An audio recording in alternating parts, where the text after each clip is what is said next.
With your feet off the pedals, hold the main power button for 2 seconds. The system can also be turned on by the main switch on the battery. This represents your current assist level. You can change your level of assist by pressing up or down on the gray arrows.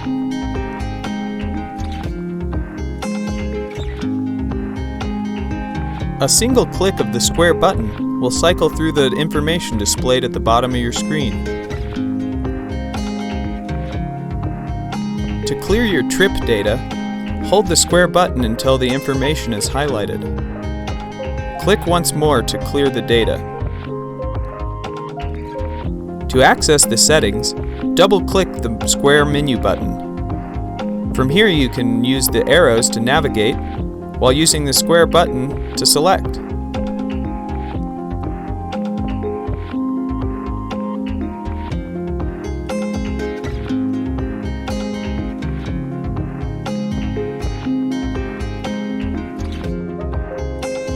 Peel back the protective cover to access the charging port. All 5 lights should turn green when the battery is fully charged.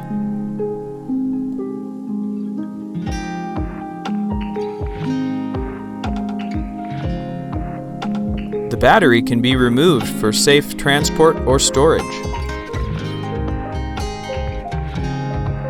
Thanks for watching.